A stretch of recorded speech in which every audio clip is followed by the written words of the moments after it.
não vem ao caso aqui. Acho que uma virtude que é impossível negar que o senhor tem, né, e que é aquela que o Aristóteles dizia que é a mais fundamental, porque sem ela nenhuma outra vem, é a coragem.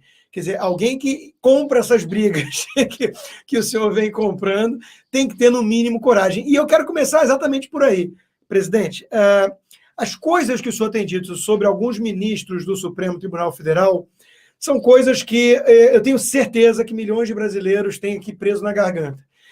Adorariam poder dizer. O senhor, por exemplo, já chamou de Orcrim, de súcia, né, e por aí vai. E usou uma expressão, inclusive no programa que agora eu faço parte, com a minha colega de bancada na época, a Amanda Klein, né, o senhor disse que, adorei a metáfora, inclusive, né, que toga sem fuzil é como caneta sem tinta.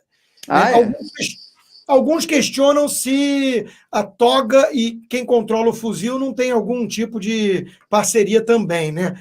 Isso é uma outra questão. Agora, a pergunta de $1 milhão, presidente, como é que o senhor consegue dizer essas coisas e permanecer livre, se nós estamos vendo hoje em dia até jornalista ir preso, todo mundo ter medo de falar desse sujeito aqui, por exemplo, entre outros, né?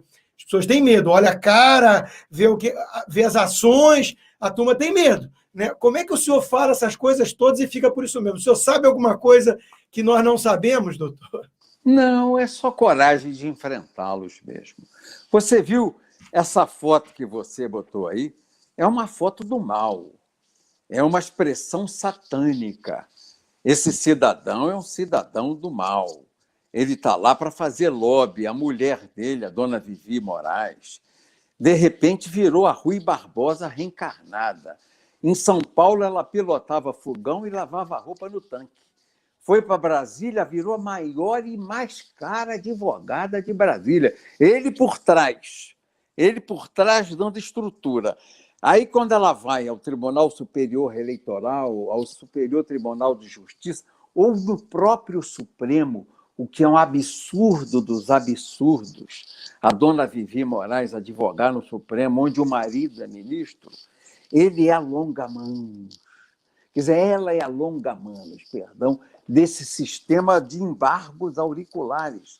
Você não entra no escritório dela sem ouvir uma proposta de honorário. 2 milhões, 3 milhões, 4 milhões. Só tem honorário desse tamanho, desse vulto.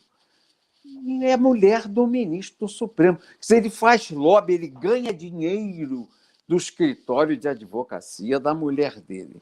Quer dizer, os ministros têm filhos, mulheres, assessores que têm escritórios de advocacia e que trabalham para eles, que têm posição privilegiada dentro da justiça brasileira. Eles são absolutamente indignos da função que ocupa.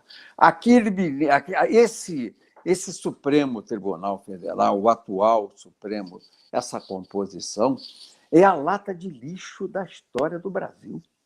Eles são uns homúnculos, eles são o monturo, é muito lixo empilhado, é muita gente ruim. São os lobistas togados e fantasiados. E eu digo aqui, faz uma pose como se fossem os todo-poderosos. Não são. O poder começa, já dizia Mao Tse-tung, no cano do fuzil. Caneta de juiz, se não tiver cano de fuzil, é caneta sem tinta. Eu vou te dizer uma coisa, a minha casa já foi vasculhada por ordem desses cidadãos, tanto aí do maridão da dona Vivi, como pelo o nosso conhecido Carmen Miranda, o Fachin, 2 vezes. Não foram os ministros que foram lá vestidos com aquela saia. Não foram. Foram os policiais com o fuzil pendurado. Quer dizer, a expressão da justiça se faz pelo fuzil. Se não tiver fuzil, a sentença deles é uma sentença vazia. O despacho deles é um despacho vazio. Eles usam a força policial para poder ter força, porque senão não teriam força nenhuma. A caneta sem fuzil seria uma caneta sem tinta, seria só uma coisa de pompa e circunstância, mas não teria nenhum poder de coerção. Mas quem controla o fuzil, presidente? Porque, no limite, a gente pode estar falando de uma insurgência ou então do artigo 142. Imagino que isso possa ter passado pela sua cabeça também. Já teve defesa de juristas proeminentes, como o próprio Ives Gandra Martins. Eu entrevistei outro dia o ex-desembargador Sartori, Ivan Sartori, ele falou a mesma coisa. Então, eu assisti são pessoas com reputação ilibada, do bem, patriotas, e que dizem que não há nenhum absurdo em comentar esse assunto. Só que do lado de lá já vem com pedras na mão, né? Isso é golpismo, como se não fosse golpe aquilo que este Supremo, esta composição, tem feito com a Constituição e com o país. Como é que nós podemos impedir isso? Como é que nós podemos reagir a isso? Há alguma expectativa de um impeachment, por exemplo, de algum desses ministros no Senado? O que nós podemos esperar como população, já que o poder emana do povo? Uma coisa mais branda, austera, mais branda, será um pedido de impeachment que entre na pauta com o próximo presidente do Supremo. Não será mais o Alcolumbre. Será alguém que vai ser eleito, tomara que sem processo do Supremo. Um ministro, um senador que preside o Congresso Nacional e o Senado da República, não pode ter processo do Supremo. Se tiver, vira títere outra vez. O Alcolumbre foi um títere porque ele tem 4 processos de corrupção passiva e lavagem de dinheiro no Supremo. Então, o Supremo põe bridão nele, rédea, e traz na mão. Traz e chega a levantar a cabecinha. Olha aqui o que, é que você vai fazer, senão o teu processo entra na pauta. Então, nós temos que eleger no Senado alguém que seja ficha limpa, para poder fazer andar, pelo menos contra o Gilmar Mendes e contra o Alexandre de Moraes, os processos de pedido de impeachment que há lá. Pelo menos dando uma lição nesses dois que merecem tomar a lição, porque são homens sem condição moral de continuar à frente do Supremo. Eles não têm envergadura moral para ter uma toga de ministro. A ilibada reputação moral eles não têm. Eu conheci o Gilmar Mendes pobrezinho. Ele era da assessoria jurídica da Casa Civil, assessor jurídico da Casa Civil, quando o Collor era o presidente. Eu escrevia a defesa do Collor junto com ele. Ou eu ia para o escritório dele, da Casa Civil, escrever na véspera das CPIs, da reunião da CPI, a defesa que eu faria no dia seguinte, ou ele ia para o meu gabinete no anexo 4, o gabinete 208, escrever comigo. E a gente sabe que você mede o padrão de riqueza de um povo pelos dentes. Hoje você vai à Argentina, você olha os porteiros, os motoristas de táxi, estão banguelos ou estão com os dentes todos podres e cariados na boca. Quer dizer, ficaram pobres. E aquela época do processo do Collor, o Gilmar tinha os dentes feios, uns dentes maltratados, uns dentes de uma pessoa que era classe média baixa, lutando com dificuldade. Hoje ele tem um sorriso de Hollywood. Aquela boca do Gilmar deve ter custado uns 500 paus. Milionário, como é que ele... Mas continua mole, né? E como é que pode ter ficado milionário com saláriozinho de funcionário público? Como? E eles são os homens que não respondem sequer à auditoria fiscal. Os ministros do Supremo não podem ser auditados pela Receita Federal, porque o que eles ganham de salário, nenhum deles justifica o patrimônio pessoal que tem. E quando um auditor ou outro auditor mais audacioso tenta investigar ou compatibilizar o salário público que ele, como funcionário público, recebe e o patrimônio pessoal que tem, eles fazem o fake news, o processo do fim do mundo, porque esse processo do fake news ele foi instaurado para encobrir o amigo do meu pai, o Toffoli, e para encobrir os Gilmar Mendes, que ficaram pegados na Receita Federal, porque o auditor botou a mão na cabeça e disse: não dá, meu Deus, não dá.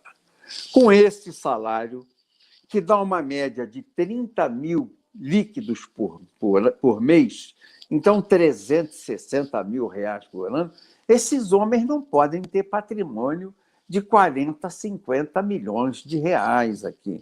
Não dá. Eles têm que explicar isso ao Brasil. Aí instauraram o inquérito, processaram a revista Cruzoé, processaram o jornal antagonista e depois enfiaram nesse processo o Oswaldo Eustáquio e outras pessoas que são ligados ao presidente Jair Bolsonaro na base de sustentação do seu governo, na base da sustentação da opinião, até eu. Né? A minha casa foi invadida por ordem do maridão da dona Vivi, o Xandão.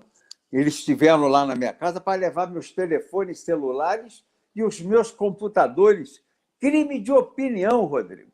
Crime de opinião. Foram lá para pegar computador e telefone celular para ver com quem eu falava, o que eu discutia, o que eu despachava, o que eu tinha de informação arquivada ou separada para usar contra eles. Um absurdo do tamanho do mundo. Nós podemos, então, considerar que estamos lidando com os intocáveis. A Lava Jato ficou devendo chegar no andar de cima do judiciário, né, e isso foi uma decepção para muitos. Pegaram políticos de vários partidos, pegaram empreiteiros, um dos sujeitos mais ricos do Brasil acabou em cana durante um bom período, né, mas nada em relação à casta do judiciário. Como é que nós podemos, então, imaginar, presidente, que isso possa ser revertido de alguma forma? Será que eles não têm esse poder todo que o senhor, de alguma forma, tenta diminuir porque não controlariam o fuzil? Pelo visto, eles controlam. O presidente da República ele tem duas funções. Ele é o chefe de governo e é o chefe de Estado. Como chefe de Estado, ele é o comandante em chefe das Forças Armadas. Ele tem em suas mãos, acima dos outros poderes, o executivo, que ele representa como presidente da República e chefe de governo, contra o legislativo e contra o judiciário. O poder moderador e garantidor está acima desses três poderes, que são abstrações do Estado aqui na República Brasileira. Ele precisa invocar esse poder, o poder garantidor, e aposentar aqueles 11 ministros do Supremo Tribunal Federal. Ali não salva um, não tem saída mais, não tem um que se salve.